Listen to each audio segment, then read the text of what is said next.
From CGTN headquarters in Beijing, this is The Hub with Wang Guan. Hello and welcome to The Hub on CGTN. I'm Wang Guan in Beijing. The Chinese State Council Information Office has just released the white paper on China's green development in the new era. It outlines milestones in China's green development. China is now a top provider of sustainable green energies and a major contributor to global carbon reduction targets. Here's a quick recap of China's green development over the past decade. In the past 10 years, China's energy sector has been transitioning towards a greener and more low-carbon structure. Officials say in 2021, a quarter of energy consumed is produced from renewable sources, up from 14.5% in 2012. And its electrical capacities from hydro, solar and biomass powers are first in the world.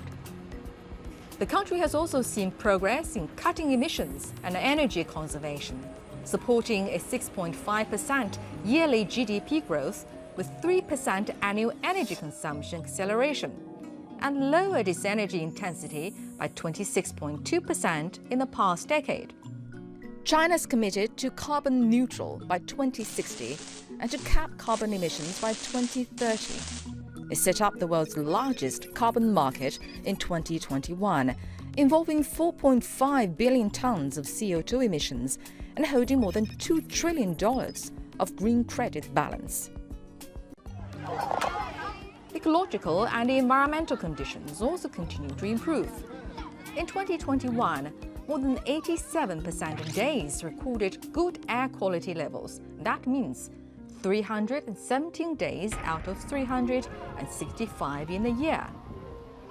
Compared with 2015, ash and smoke emissions were cut by tenfold after the 2014 declaration of war against pollution. Now, 23.3% of China's total land area is covered by forests.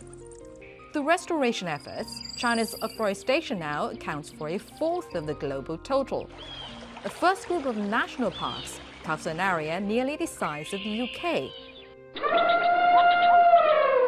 And the number of giant pandas and Asian wild elephants has been on a steady increase. In the cities, electrical vehicles now represent a new green lifestyle among the younger generation. The EV market share has been on a steady rise in China, with the domestic market take-up rate reaching 12%, about 50% higher than the world average 7%. Now, China is not only the biggest exporter of EVs, but also consumes around half the EVs in the global market. Today I'm joined in Beijing by Dimitri de Boer, Chief China Representative of ClientEarth, and also with me here in the Beijing studio, Liu Baocheng. He's the Dean of the Center for International Business Ethics at the University of International Business and Economics. Gentlemen, welcome back to the Hub on CGTN. Professor Liu, always good to see you. Yes. Happy Lunar New Year. Let's talk about this white paper on green development of China. What are the highlights and what do you make of the timing of the release? Oh, it is really a renewed commitment and also announcement to the world that China has really achieved a great deal in terms of the agenda in commitment for dealing with the reduction of emission and also to shore up the Chinese industrial upgrading, because we are going for high quality growth in which the climate change is taken into big consideration, particularly in the renewable energy development. And also we can see that the electric cars are really populating not only the Chinese roads, but also we have been exporting more than 50% increase into the world global marketplace. And then we are also, telling the world that China has also a large room for further improvement, and that is there to give a signal to those investors that for green investment, and China offers a vast opportunity for them to go not only for profit, but also for sustainable development. Yeah, I'm very interested about this green vehicles, green vehicles that is really populating the streets of Beijing. Wherever you look, there are charging stations for them.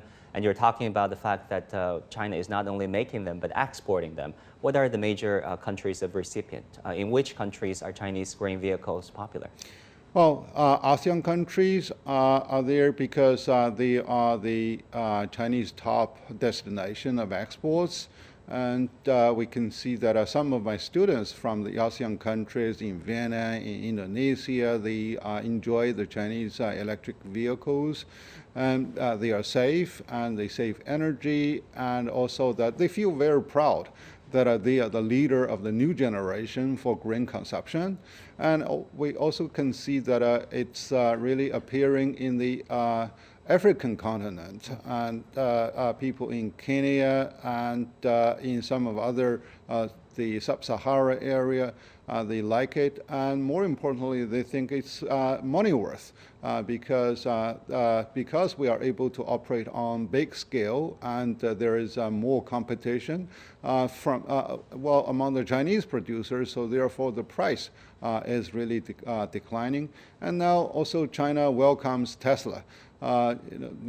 Tesla is the first greenfield operation in China without the requirement of joint venture. So they are now the leader. They join also the competition with the Chinese partners. I think this is really a virtuous competition that can really stimulate more of those Chinese producers who are able to benchmark and even to exceed the level the Tesla has been delivering. Yeah, electric vehicles, including Tesla, are hugely popular among the younger generation of Chinese. Dimitri, let me turn to you. I mean, this white paper on China's green development covers so many areas. It talks about grain consumption, grain production, and grain lifestyle. What's your takeaway from this white paper?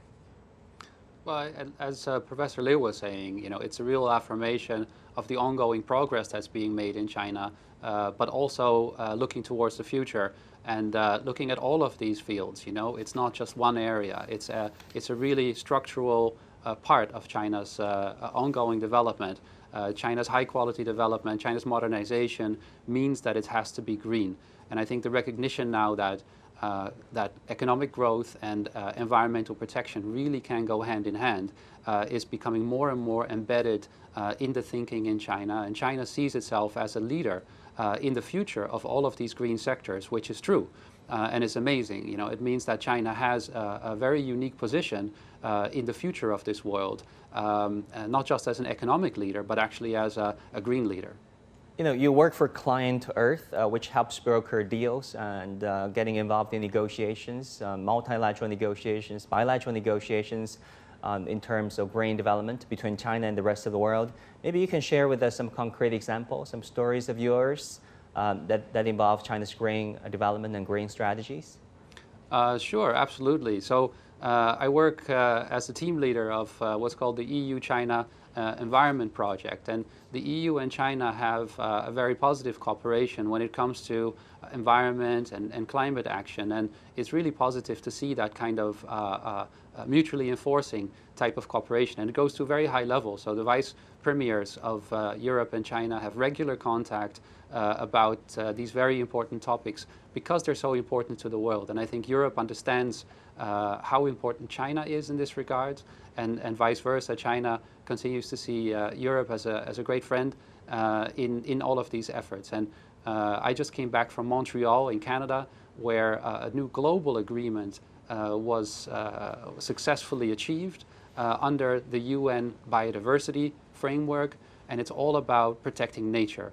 The world has been losing nature at an unprecedented rate. It's very scary, actually, for the future of the planet.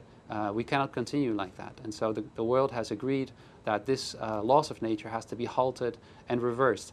And by 2030, 30% of the planet needs to be protected, and that includes land and ocean. And China was the president of that whole process and did an amazing job, and has really gotten a lot of goodwill from around the world for its role in that process. Right. Professor Liu, according to this white paper, China's grain development in the new era, China's energy consumption per 10,000 RMB of GDP in 2021 was 26% lower than a decade ago. And in terms of water consumption, the figure in 2021 was 45% lower than a decade ago. How significant are these numbers? Well, it is both a blessing and a curse on China because we live too much on the coal as a power generation. We have a lot more coal, but the distribution of water and solar is uneven in China. And this is really a remarkable progress for China to reduce its reliance on the coal as a generator. And we can see that there are more of the solar panels, there are more of the wind turbines that are going on. That really helped to alleviate the burden on the environment while we are still going forward for economic growth. And then we can also see that through public education, more of the consumers are getting more agile to green consumption. And when we go to each of the restaurants, on each of the table, they remind you that you got to complete your dishes. And now, particularly we can see in Shanghai, there are old ladies standing by the recycle bins to remind people that you got to be able to put the garbage in the right place. And so, people, as we said, are very keen to use more of electric vehicles. The policy are there to give better chances to win their lottery, to buy cars with the electric cars. And so the other way is that but you said it's a curse. It could be a curse too, right? That, well, it could be a curse, but it could be troublesome. But people will learn to use that. And the other big project that's going on is that we shift water from the south into the north. That's a humongous project that can really alleviate people's concern over the uneven distribution. And I think more importantly is the Chinese rural area, because FAO used to say, oh, Chinese rural area, Chinese agriculture are not really environmental friendly. But now we see more of the green fields and more trees are growing even within the fields. The farmers are plowing. And so this is really something that is very encouraging. And when you drive on the road, actually 10 years ago in Beijing or around in the Beijing surrounding area, and now it's totally different. Now we see everything turn out to be green. So this is really inspiring as a Chinese. Yeah, but we're emerging also from the pandemic, and economic growth is vital because it involves jobs. It's about income. It's about provision for families, across the nation. So where is the balance between ensuring and securing a certain level of GDP growth versus, sustaining this green approach? That's a great question, because after all, economic growth and climate control are there to serve the quality of the people in terms of the living standard. And we have to seek a balance because, for example, if we compare China with the United States, if you cook for 14 people, definitely you use more energy than in the United States to cook only for 3 people. Yeah.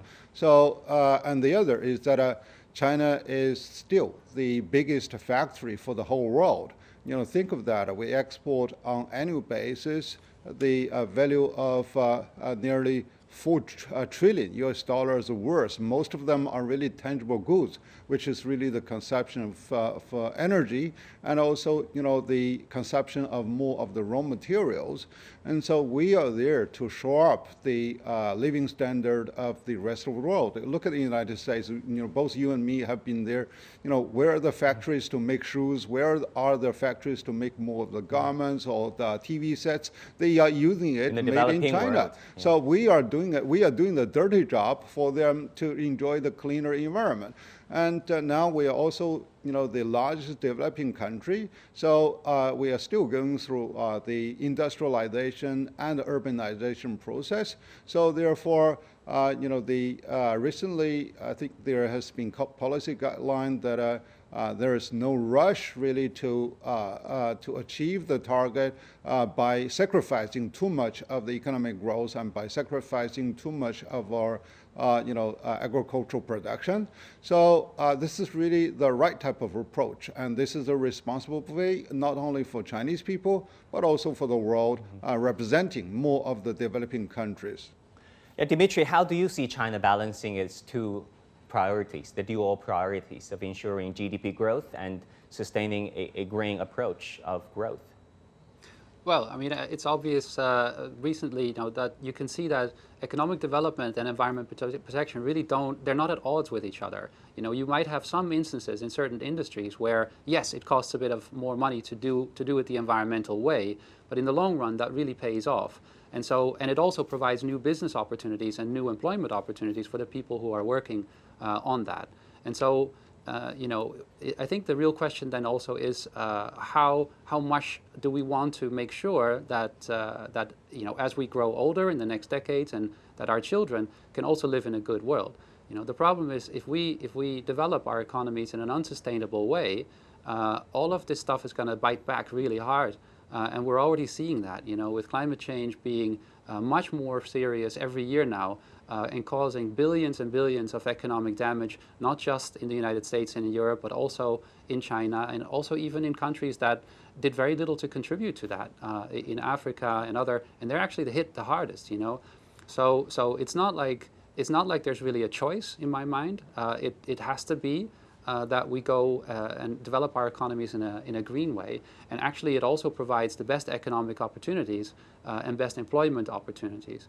Interestingly, as we are recovering from COVID, the COVID depression, it caused a decrease in certain economic activities, and they made it harder for China to achieve its 14th five-year plan targets. And I firmly believe that as China recovers from COVID economic depression, it's going to become easier for the 14th five-year targets to be achieved. And that's because they have been defined in a intensity way. So if the economy is strong, it becomes easier to achieve the emissions targets. But the transition might not be all that smooth, right, Dimitri? If you think about it, the government can, of course, issue directives, asking, for example, a coal-fired power plant to close. But where will the 10,000, let's say 10,000 or 20,000 employees go? I mean, other than government directives, what else does it take for China's green transition to be smoother? Go ahead. So this is what we call this the just transition. And it means that governments need to think about who loses their job from this transition. Because we know as a whole economy, the whole economy stands to gain. There are more employment opportunities in the green sectors, and they're more long-term, they're for the future, and it's better for everybody. But the question is, what do we do with those difficult situations where people do lose their work or they have specialties in the areas that are not longer strategic for the future? And so their special support mechanisms are needed, retraining programs and other things to make sure that those people can actually live enjoy good livelihoods throughout the transition. Yeah, Professor Liu, what do you think? I mean, much, if not the majority of China's energy still comes from coal and conventional energy sources. How do you see the transitioning happen in the next years and decades? All sustainable development or green development will not be able to compromise the dignity of the people in living standard and in most of the productive efforts. So, to reduce dependence on the coal supply is a very gradual process for China when we are really making stuff for the whole world to enjoy. So therefore, how we can really introduce more of the new technologies to better wash the coal, and also how we can really collect and control the emission. And that's a lot we can improve. And the other, of course, we can shift more into hydro, into solar, and many other of the ways, and we can see that many of the Chinese research institutions are going for hydrogen and even nuclear fusion, and these are really not that delivered. Before the delivery, we have to be able to be more realistic in that regard. But more importantly, I think is really how we can really reduce the energy intensity, which means that to produce 1 unit of GDP, how much energy you use. So to compare with Japan, with Germany, and those countries who are very savvy in using of the technologies, and China also has a large room. In this way, we can maintain our productive level, but in the meantime to reduce the consumption of those energies. And now we also need a better global environment. For example, we used to export a lot of solar panels to the United States, and for anti-dumping purposes, and many of the Chinese companies are put back. And Europe, so we had a very intense time with Europe, but Europe is really getting more realistic, accepting more of the Chinese solar panels without imposing the punitive tariff on China. So, we are all sharing one village on this Mother Earth, so therefore it is really the coordinated efforts. It's not only China. And also that more of the technological cooperation with the rest of the world, for example, by reducing the use of pesticides, by reducing the use of chemical fertilizers. All of this is not really there to benefit China, but also really to benefit the world. Yeah, it takes a systems approach and the change of mindset.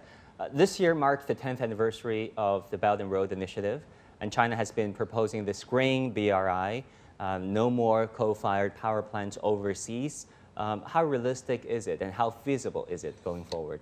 I'm not really particularly in favor of a dramatic change in such a policy, because if you see some of the developing countries, or even least developing countries along the Belt and Road, they do need power generation for infrastructure development, for the basic industrialization. And for example, one specific example, Madagascar. They don't have much of the oil, at least discovered, but they recently discovered the coal mine, and they don't have the money to buy the gas and coal from crude oil from other countries. So they are also entitled for industrialization, urbanization, and better life. So therefore, if they do really need the power, coal-driven power, and what we can do is there, to make it more environmental friendly, but still using the coal supply,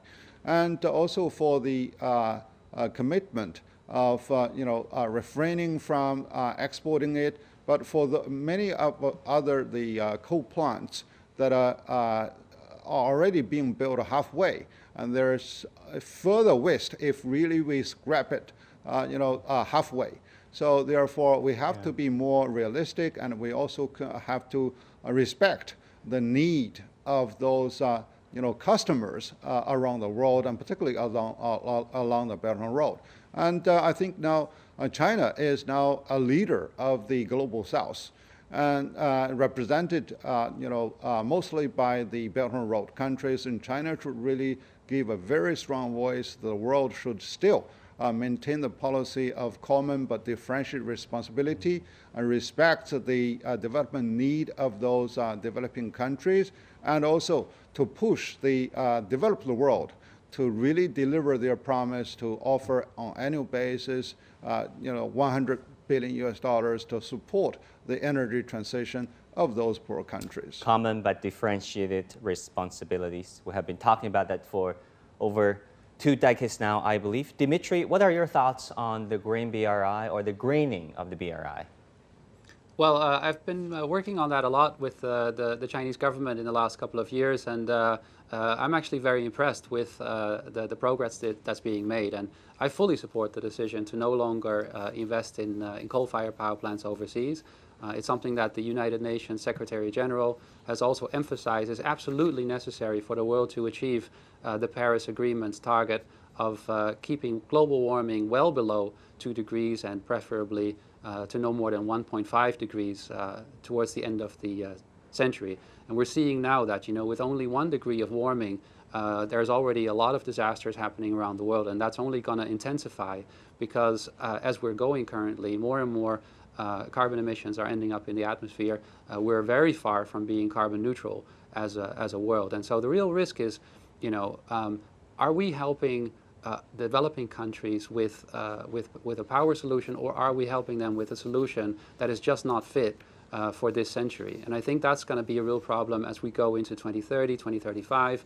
You'll see that a lot of coal-fired power plants investments today in the world, but also in China, are going to be considered, to be, in hindsight, a very bad decision, because they're going to have to be closed down prematurely. And basically, that's just a huge waste of money. There are many other solutions today to make sure that there's a very stable and sufficient power supply. So we need to help the developed world to leapfrog to a modern energy solution, and that's absolutely possible if we all put our minds to it. So when it comes to Green Belt and Road, what I think is really necessary now is to develop that green project pipeline to really help think with partner countries about what does the best power system for that country look like in the future, and then to support them in achieving that. That could be the deployment of renewable energy, it could be investments in the grid, it could be also supporting them perhaps in developing their manufacturing industries. Think about it. China can't be the only country, let's say, that has a huge production capacity of solar and wind and other modern solutions. If we really want the global climate transition to work, other developing countries will also want to have their industries. And so perhaps supporting them in developing those industries could also be a great way to really accelerate this transition. Yeah, great tips. This State Council Information Office of China's white paper on green development in the new era is really an affirmation, another demonstration of China's commitment to its ecological civilization, which is a very important concept. Some can argue that this is a political jargon. Of course, it takes time to decode and to understand China's political jargons. What's your understanding of this ecological civilization, Dimitri? Well, I love it. I think it's a really good concept. In fact, I like it so much because it's a positive vision. Sustainable development, in my mind, doesn't say that much. Other than that, you can continue to sustain it. But an ecological civilization, it says something about who we are as a people and how we want to live on this world in harmony with nature. It's very positive.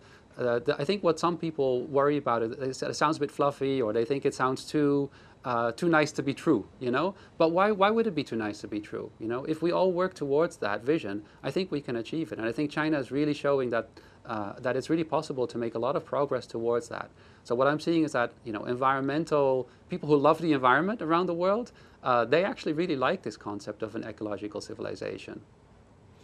Terminology matters in diplomacy, in government, in statements. Professor Liu, your understanding of this ecological civilization of China? Well, given our long history, we can be very philosophical, but of course, when we really are there to communicate with the world, we should really be there to make ourselves it's our responsibility to make ourselves better comprehended. And, we can read different terms, but there needs to be a better interpretation of the essence and the conceptual framework.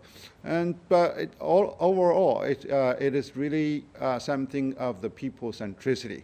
So it is the people who are there not only enjoy the material goods they use, be it TVs, be it, the mobile phones, or be it the larger houses. But in the meantime, they have to smell fresh air, and they have to enjoy their sight over green trees, etc. And they need to hear the bird beeping, etc. So to get a peace of mind and yes. to enjoy quality life. Exactly. Thank you, Professor Liu. That's all the time we have, I'm afraid. And thank you, Dimitri. Thank you for this conversation. And thank you for watching. I'm Wang Guan in Beijing. I'll see you again next time.